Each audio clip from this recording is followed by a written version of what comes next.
2-minute warning. Reporters on the line, please press 1 to ask a question.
Well, good afternoon, everybody, and thank you for joining today's briefing. As of today, we have had 1,534,005 COVID cases, 1,755 new cases reported since yesterday, 1,131 people in the hospital, and 18,740 people who have died. As we mark our second holiday season of the pandemic, we're fortunate that this year's Thanksgiving looked different from last year's Thanksgiving. Thanks to remarkable COVID-19 vaccines and the millions of North Carolinians who got them, families and friends were able to gather more safely this year, sharing hugs and good food. Thanksgiving this year did feel more normal, but we're all painfully aware that we haven't fully defeated this pandemic. The Delta variant is still with us, causing sickness and death, mostly among the unvaccinated, while health alerts about the emerging Omicron variant have caused concern and opened a new set of questions. As the scientists and public health experts race to get answers about the new variant, we still know this to be 100% true. Getting more people vaccinated is the way out of this pandemic. If you haven't been vaccinated and you're worried about the Omicron variant, get your shot today. If you want to make your Christmas gatherings safer, get your shot today. These vaccines are safe, effective, and they're free. And they're saving lives every minute of every day by preventing people from getting severe COVID symptoms that could land them in the ICU or worse. And if you don't believe it, get off the internet and on the phone with your doctor. If you were vaccinated at least 6 months ago or 2 months ago for the J&J vaccine, go get your booster because it will strengthen your immunity. Make your appointment for that booster today. North Carolina is working hard to increase the number of vaccinated people in our state, including children who are now eligible.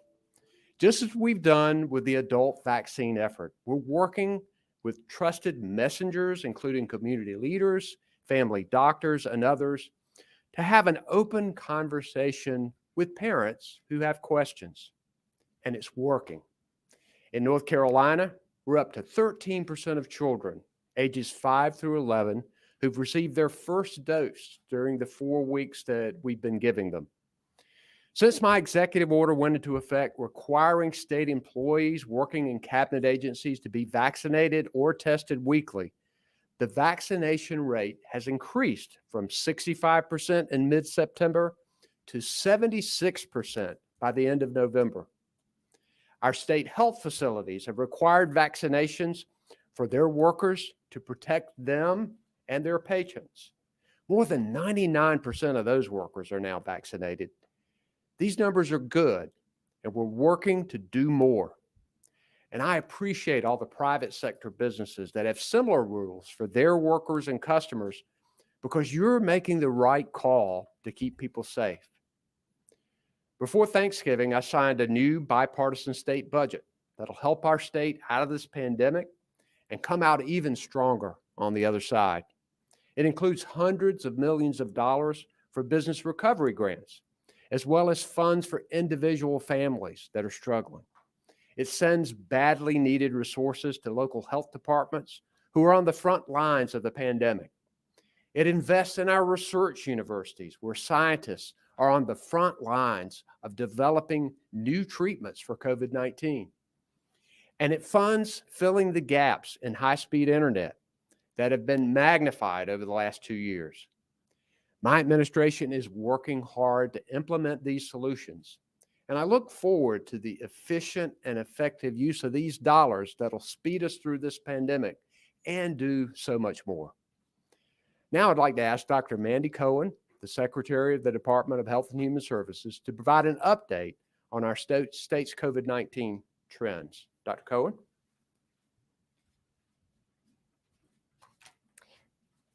Thank you, Governor. Before we dig into the data, I want to take a minute to talk about the new COVID-19 variant that has been making headlines. All viruses change over time, and COVID-19 is no exception. The latest variant, Omicron, was recently designated as a variant of concern by the World Health Organization, and we still have a lot to learn about Omicron. Over the next few weeks, scientists will be looking for answers to several questions. Is this new variant more contagious? Does it make people sicker? And how will it impact our immunity and our treatments? Cases with the Omicron variant have not yet been detected here in North Carolina or elsewhere in the United States, but many experts believe it is likely already here. Now, while there's no need for alarm, we do need to continue to closely monitor the science and data on this new variant. And with that, we'll dive into the data.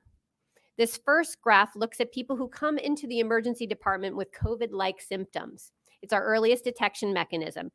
And the yellow line represents this current year that shows that this trend has come down significantly from its recent peak in early September. But you can see the yellow line has started to just increase slightly over the past few weeks. However, it does remain below where we were a year ago, which is shown with that blue line. Next, we look at new COVID cases. This first graph shows you the trajectory of new cases each day since we had our first case back in March of 2020. And you can see our first major peak in cases was back in January of 2021, before vaccines were widely available. That second peak in August and September was a result of the Delta variant and had the greatest impact on people who were not vaccinated. But let's zoom in and look at the last few weeks of cases. On this graph, we're looking at cases from October through today. And what you can see is that our cases have been largely level and appear to even have decreased over the past week. Now, we've made incredible progress as millions of North Carolinians have gotten vaccinated to protect their health and that of their community. But two things to note as we look at this graph. First, testing over the Thanksgiving holiday dropped significantly. So while case numbers are lower, this is probably an incomplete picture of what's happening in our state given the low amount of testing last week. Second, we won't know for a couple of weeks if Thanksgiving gatherings with unvaccinated people will have an impact on our numbers. Next, we'll look at the percent of tests that are positive, and this graph also goes back to October. Looking at that yellow line, our percent of positive tests has increased over the past week and is above our 5% goal. On our next graph, we look at day-over-day hospitalizations, and this graph also starts in October. And looking at that yellow line, you can see that trend has leveled. The next slide looks at what's happening at the local level. This is a map from the CDC that shows the level of viral transmission. I am pleased to report that North Carolina is no longer in the red zone as a state. The CDC has our state in the orange with a substantial level of community transmission, and several North Carolina counties are now yellow with a moderate level of community transmission. And you can see, looking at the map, the western part of the state currently has the highest rates of transmission. Now, let's look at vaccinations. Today, 72% of those 18 and older have had at least one dose, and 94% of those 65 and older are having at least one dose, and that's really good progress. Next, this slide shows the percent of the population that's received at least one dose by age group. You can see many families are choosing to vaccinate their younger children now that we have a safe and effective vaccine. Getting children vaccinated helps keep them healthy and protected from COVID-19. It's why I got my daughters vaccinated right away. You can see in the graph, fewer young people are getting vaccinated.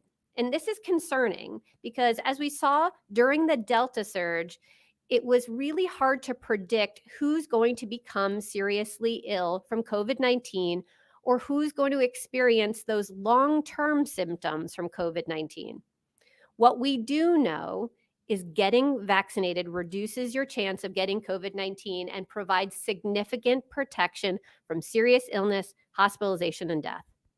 Unvaccinated North Carolinians are 6 times more likely to get COVID-19 and 25 times more likely to die of COVID-19 than vaccinated North Carolinians.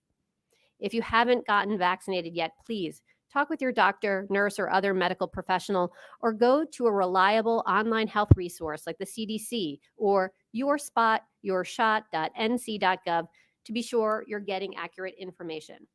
Don't wait to vaccinate. And like many vaccinations, boosters are needed to strengthen and extend protection against COVID-19. Everyone 18 and older should get a booster as soon as they are eligible.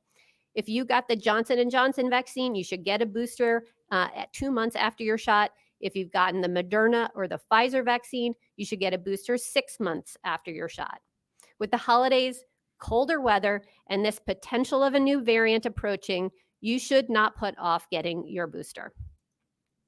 Now, before I wrap up, I want to take a moment to thank Governor Cooper.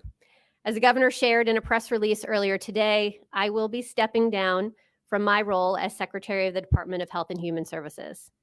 I want to thank you, Governor, for your steadfast leadership, your partnership, and your commitment to the people of North Carolina.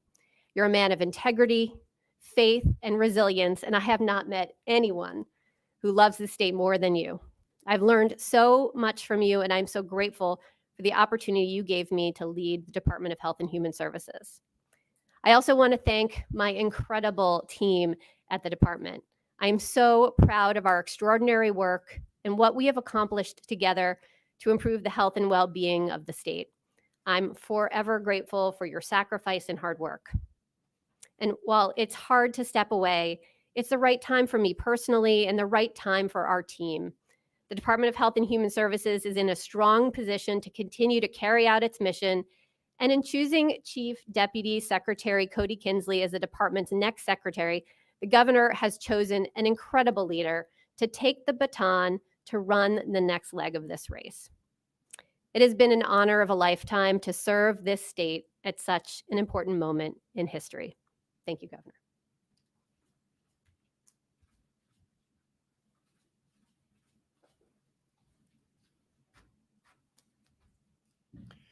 Thank you, Dr. Cohen. North Carolina has benefited greatly from your leadership over the past 5 years. That's been especially true over the course of this pandemic, during which your work has saved countless lives. I deeply appreciate your service and your steady hand in times of crisis. You and I, along with our remarkable team, have been in the trenches together, and we're going to miss you. And speaking of a remarkable team, a leader you recruited into that group is ready to take the position of secretary when you step down. and he'll continue your legacy of strong leadership, Dr. Cohen. Cody Kinsley currently serves as your Chief Deputy Secretary at the department and has been leading COVID operations for the state. I'll appoint him as secretary immediately upon your departure. He'll continue to be supported by the team of doctors and public health experts who've advised and assisted both of us. Dr. Cohen, North Carolinians owe you a deep debt of gratitude. You have been such a blessing to our state. Thank you, my friend. But you have another month to go, and I know, as usual, you're going to be at it as determined as ever until the last day. So we're looking forward to the next month. Also with me today is North Carolina Director of Emergency Management, Will Ray. Our sign language interpreters are Monica McGee. And behind the scenes, Jackie Mativier and Margaret Wolf Roberts are our Spanish language interpreters. So now we will take questions from the media who are here. We also have Secretary of Public Safety Eddie Buffalo here as well. Questions? You guys are slow on the draw today. Governor Sean Cudahy from CBS 17. I think probably a lot of parents are nervous hearing the news of the new variant. What is your level of confidence at this point, based on what you know that their kids are going to be able to stay in school in person this year? So my level of confidence is strong that vaccinations are going to continue to be the way out of this pandemic. We don't anticipate any additional restrictions at this point, but we know that there are questions to answer. And I'm going to let Dr. Cohen talk just a minute about the variant and her discussions with experts. Thanks for the question. I think it's really important, as the governor said, for everyone to get vaccinated, and particularly now that our 5 to 11-year-olds can get vaccinated, I think it's really important to take advantage of this time. We haven't seen the new variant here in North Carolina nor in the United States, but we believe it is likely already here. So the time to act is now for vaccinations. I think we have a lot to learn about how this virus and its new changes may impact things going forward. But what we know is providing yourself that initial level of immunity through vaccination is going to be helpful. I think we are all concerned looking at some of the early data from other countries, seeing that it potentially could be more contagious. It doesn't in early data look like it is more severe, so that is good news, but it does show significant mutations or changes at the spot in the virus that we anchored our vaccines to. So again, things we want to really start to look at with our scientists. So we'll be watching that data very closely.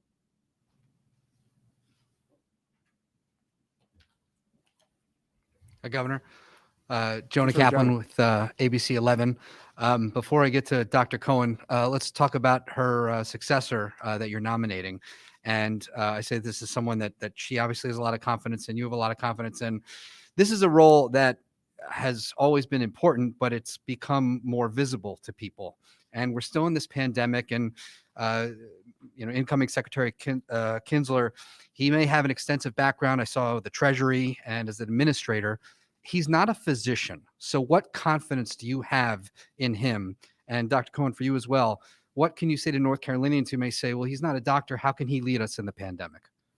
Well, first, I'm appointing Cody Kinsley because he is the most qualified and experienced person for the job. He has been a part of this team for the past number of years, and we've seen him in action, and Dr. Cohen has put a lot of trust in him. Dr. Cohen and I, and Cody, when he becomes secretary, have been supported by a team of doctors and medical advisors and health experts who have collectively helped to advise us. So I feel very positive about Cody's leadership. I think this team is going to continue to stay together, and Dr. Cohen deserves an amazing amount of credit for recruiting some of the best people around to be a part of this team. And I have every confidence that he'll do a great job and the team will support him. You want Dr. Cohen to respond to that? If she'd like to.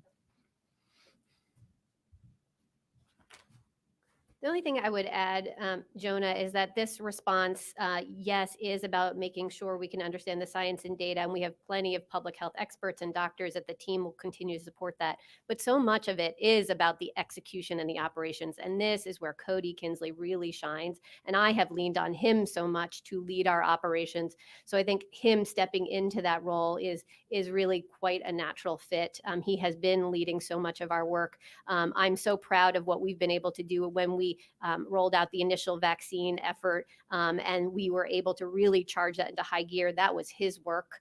And so I think he really has his hand in the operations, which is what really matters to people. Are we going to get tests? Are we going to get our vaccines? Are the boosters out there? And then he will be supported by those public health experts at our department that are fantastic and have been advising me throughout this as well.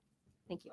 Dr. Cohen, while you're still at the podium and while I Yes. can still ask questions of you, was there a moment, what you said this is the right time for you personally? Was there something that happened recently? Is there a turning point in the pandemic? Why step away now? Well, it's been a wonderful 5 years. I am so honored that I had this opportunity to lead the state at this moment. I think we've accomplished so much beyond, I know folks see the COVID response, but I'm really proud of the work we did the 3 years, even leading up to COVID. I think it made a difference in how we were able to be successful in responding, whether it was transitioning our Medicaid program or investing in early childhood, responding to the opioid crisis, the unfortunate many hurricanes that we had to respond to together with emergency management. All of that, I think, contributed to our success. But for me, it's been an amazing 5 years, but these have been challenging. And so a bit of rest and recovery is what is in store for me next, as I think about my next opportunity. There wasn't one moment, but it felt like the team is very strong right now at DHHS. I feel like they can take the baton and run with it for the next leg of the race. There was wide speculation that you might leave us for Washington, D.C. before. Yeah. Are you staying in North Carolina? Well, so I don't know what my next steps will hold. All I would say is that I and my family have fallen in love with North Carolina. We love it here, and I hope that my next steps will be able to keep us here. Thank you.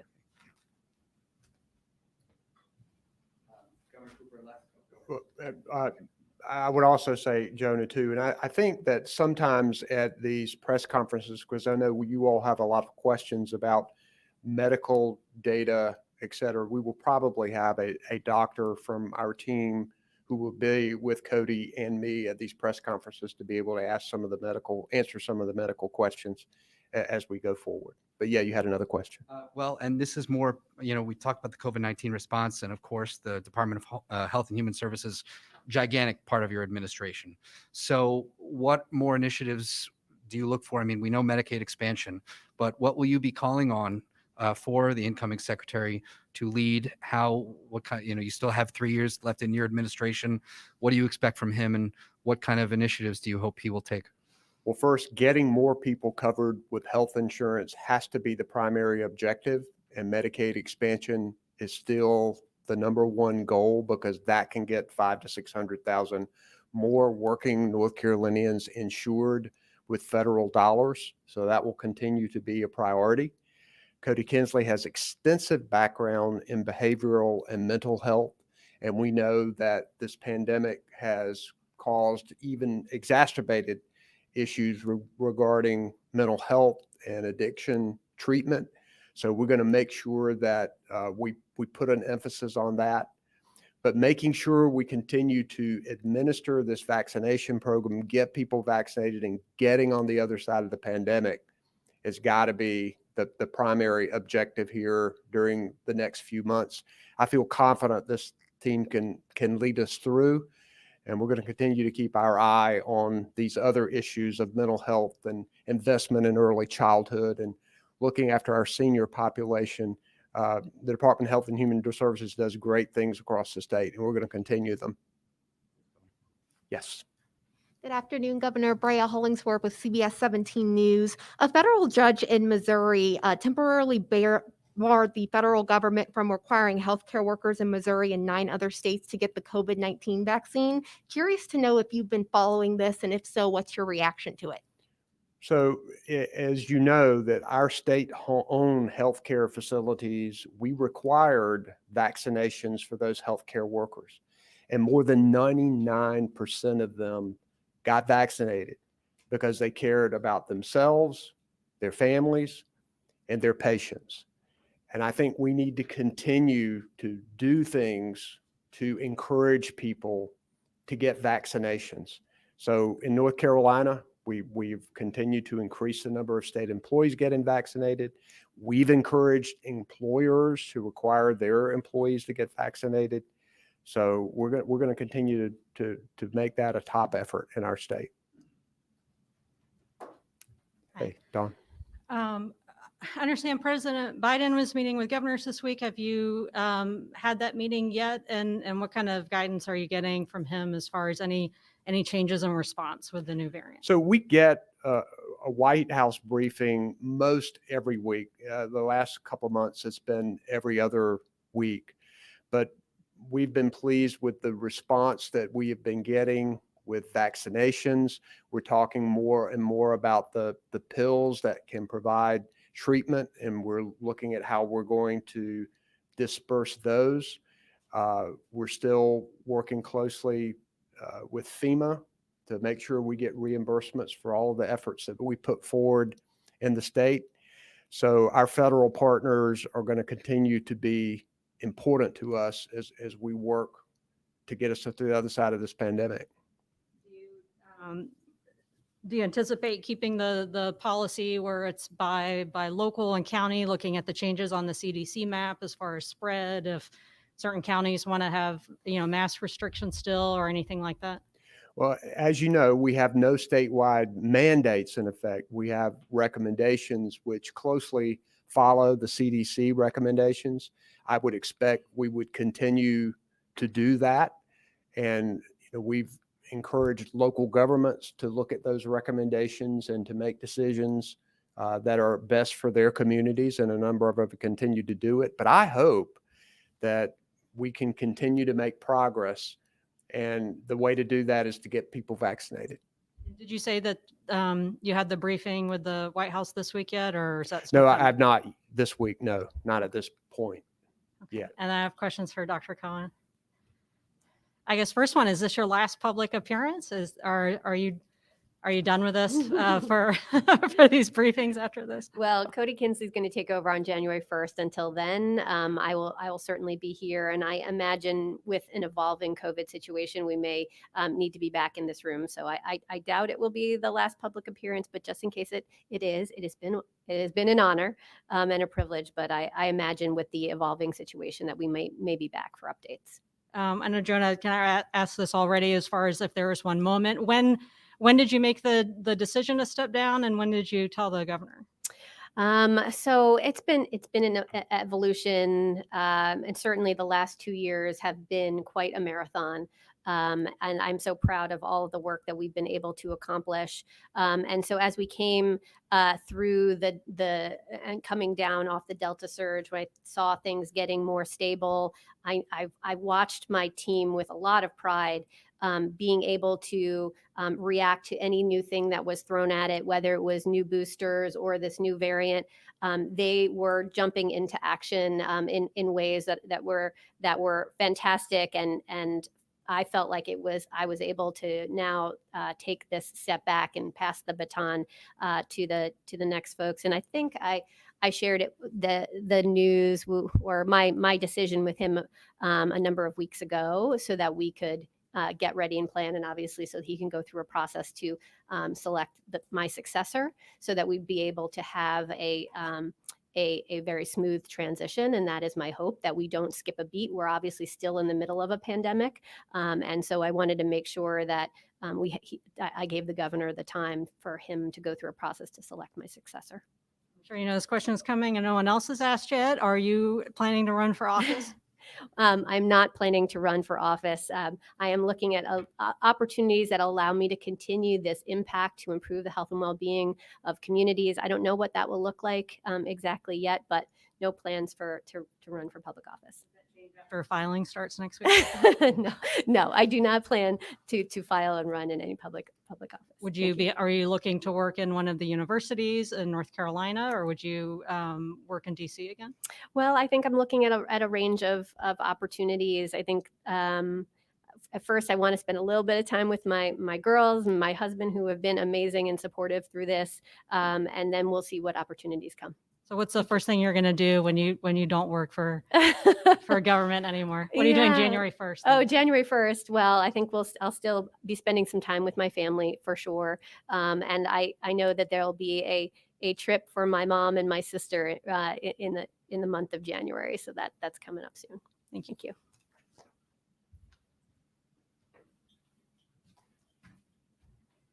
Yes, sir. Good afternoon. This is actually for Secretary Cohen as well. Matt Oh, Tallhome sure. with WRAL. Secretary Cohen, I talked to several community organizations that you've worked with throughout this pandemic across the state who have said they really credited you with getting out there and helping, especially in communities that weren't typically outreached to. They said they hadn't seen that before. What would your message be to them, and will that kind of progress continue? Well, I'm so gratified to hear that they felt the impact of the work of our department during this response effort. We made a very intentional decision to make sure we put equity at the center of everything we did, and that meant partnership. We know so much of this response has been about building trust and trust with many communities, but that has to translate into action. And I'm glad they're seeing and feeling that action on the ground and that partnership. And you can be assured that Cody Kinsley has been by my side as we've built those partnerships, and is certainly going to not only continue them, but I hope build upon them as well. So I'm grateful for that partnership and hope it was just the beginning. Thank you.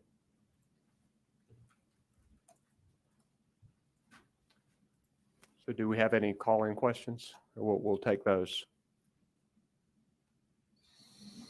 Our first question is from Richard Craver with the Winston-Salem Journal.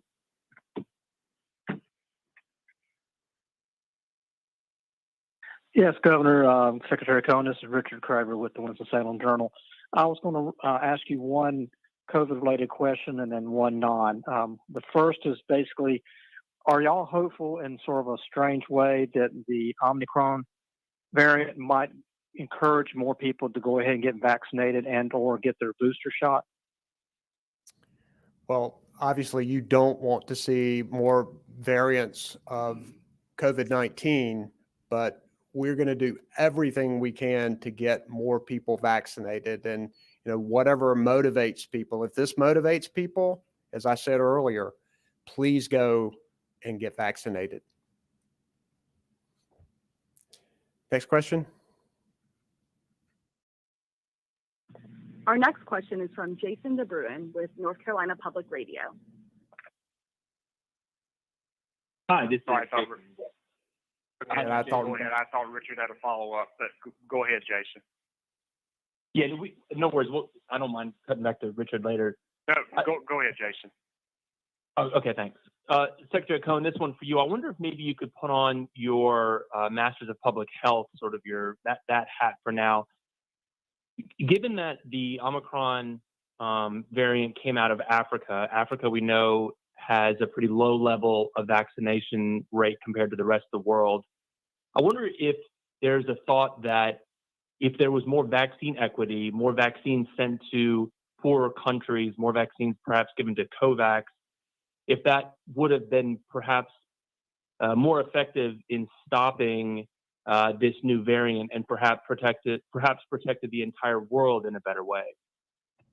Well, thanks for that question, Jason. I do want to clarify that I think as more and more scientific data is compiled, I think what we're seeing is that this variant likely didn't originate in Africa and may have been in Europe or other parts of the world even prior to that. I think we're still sorting that through in the scientific community. I think South Africa was the first to sequence and identify and give us some clinical information here. So we should be very grateful to the work done in South Africa by their medical community. I think it is informing our work now. But I want to say that I think that we still don't know exactly where this variant happens, but we should also know viruses viruses change. We knew that this was a possibility, just like it changed to become the Delta variant. We knew this was a possibility. So yes, vaccination is so important so that we can get as many people protected. I know that the United States has been working to make sure we are getting vaccine across the world. And that's why we want to make sure that in a country with the kinds of resources we have here, with vaccine widely available, that everyone is taking advantage of it, because there are places, unfortunately, around the world who don't have that same kind of access to protect themselves. So let's take advantage of the amazing resources, the tools to protect ourselves that we have here, whether it's getting vaccinated with your original series or going out, if you're an adult, getting your booster if it's been more than 6 months. So I do think we have a collective amount of work that we need to do to help the whole world move beyond this pandemic. I think we are recognizing what an integrated and globalized world we live in, and how quickly this virus can move around. So we do have work to do in partnership with many, many countries around the world, but we got to do our work here in the United States as well. Thanks. Next question, please. Follow-up, Jason DeBruin, North Carolina Public Radio. Thanks for that information. And this question, a little bit more just related to your time here at DHHS. There's a lot that you said you're proud of. And I wonder if there's anything related to the pandemic response that you maybe wish that you had done differently, or with the benefit of hindsight, if there's anything that maybe you wish you would have, a decision you made that maybe with the benefit of hindsight, you would have done a little bit differently.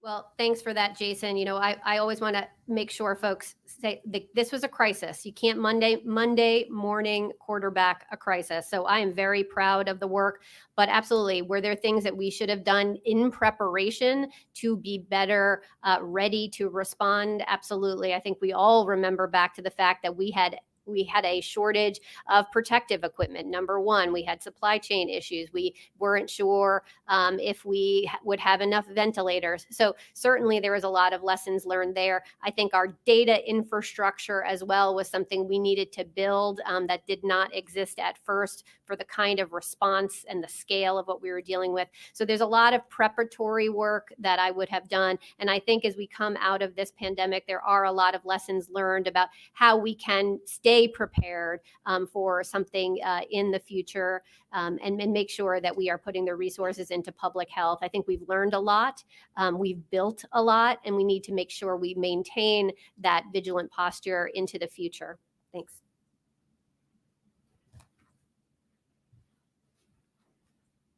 Next question. Our next question is a follow-up from Richard Craver with the Winston-Salem Journal. Yes, Richard Craver back with Winston Journal. Thank you for circling back to me. Yesterday, the technical corrections bill to the state budget was introduced and passed through with bipartisan support, of which it has a economic development project involving Piedmont Triad International Airport. I was wanting to see how much do you know about the project, and are you planning to sign that bill? One of the successes that we've had has been working closely with the General Assembly leadership of both parties on economic development projects. And it's one of the reasons why we've created so many great paying jobs for our state. And that economic recruitment continues. We continue to be aggressive about it. I'll review the entire legislation, and I cannot comment on specific economic development projects, but I know that we're going to continue to be successful in this state. Next question, please. Our next question is from Laura Lee with Carolina Public Press. Good afternoon, Governor. Laura Lee from Carolina Public Press. You mentioned briefly earlier the COVID drugs that are in the pipeline. We understand FDA advisors are meeting today to consider the Merck drug.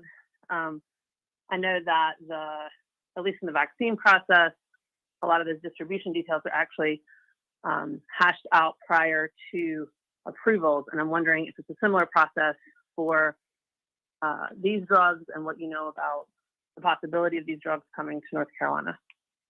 We're excited to have new treatments continuing to come online for people who do have COVID. And I'll have to credit North Carolina scientists who've been a real part of helping to discover new treatments.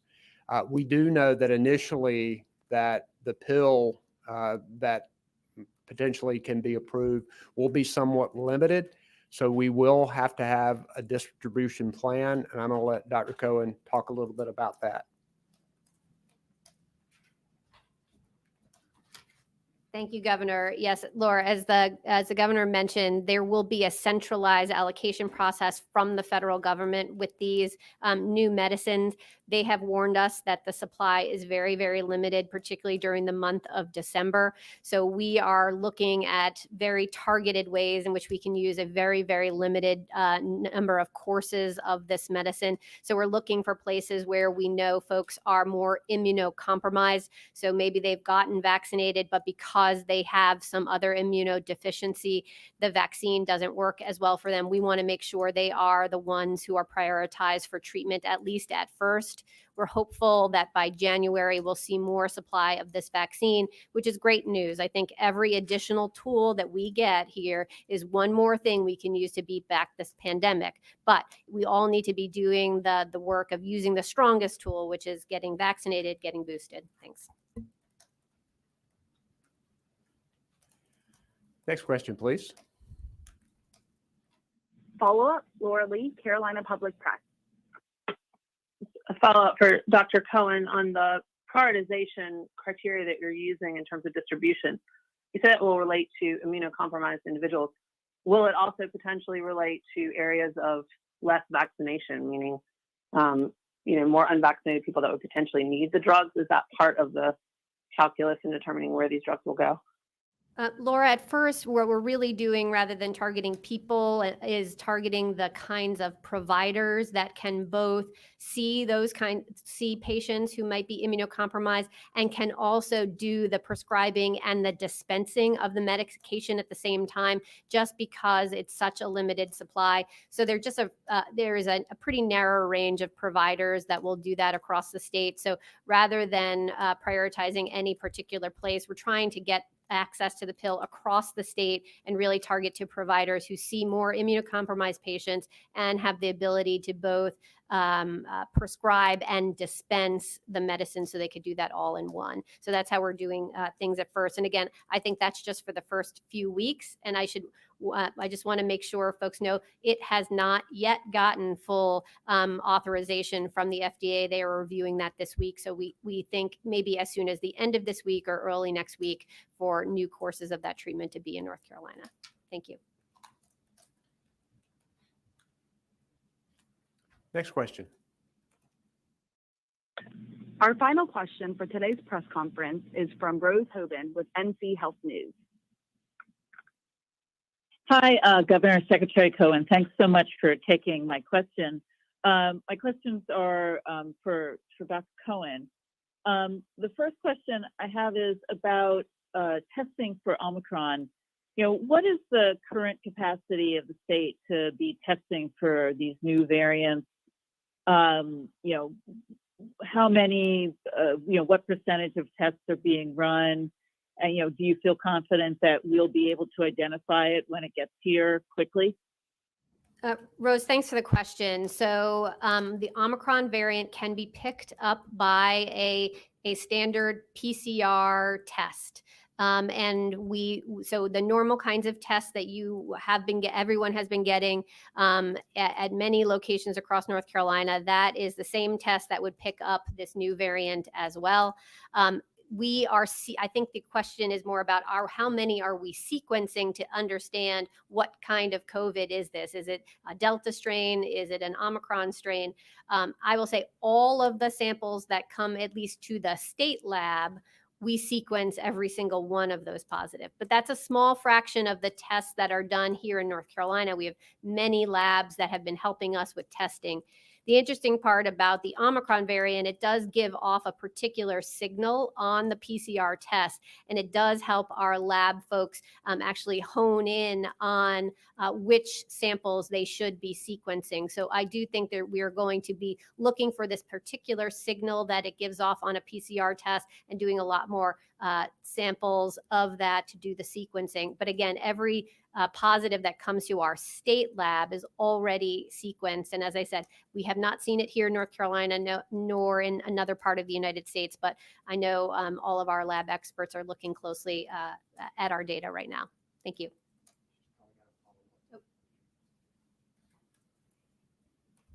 Rose, is there a follow-up? I could have thought. So my other question is, it's more of a, on your tenure. I'm looking back at the interview I did with you when you first came, and you talked about building trust across the aisle. And it's, by any measure, you seem to have been very successful at reaching across the aisle to members of the Republican members of the legislature.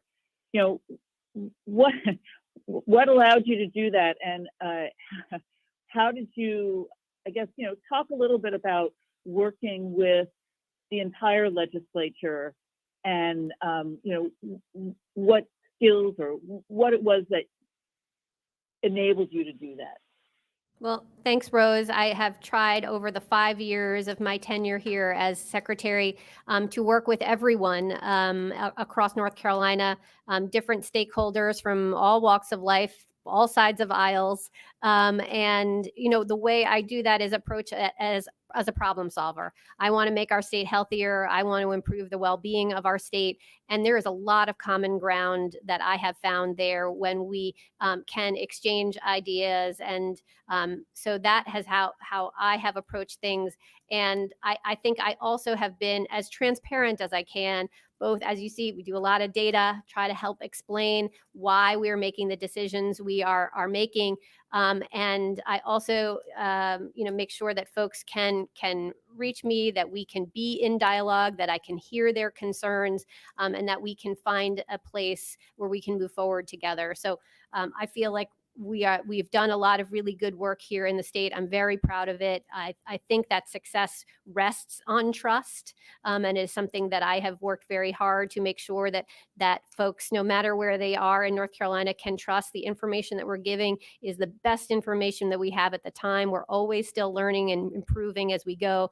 And I'm appreciative of all of this opportunity to lead here in the state over the last 5 years. And thank you, Governor, for this opportunity. It's been an honor. Thank you. I'll close the press conference and just say, Rose, that you hit on something that's really important. Not only is Dr. Cohen brilliant and hardworking, but she has the ability to communicate with almost anybody. And that has been a source of her strength and effectiveness in this state. And as I've told her, we look forward to the next 30 days, but also we look forward to the time beyond, because we have a great team in place that continue to lead North Carolina forward. Thank you guys for joining us today.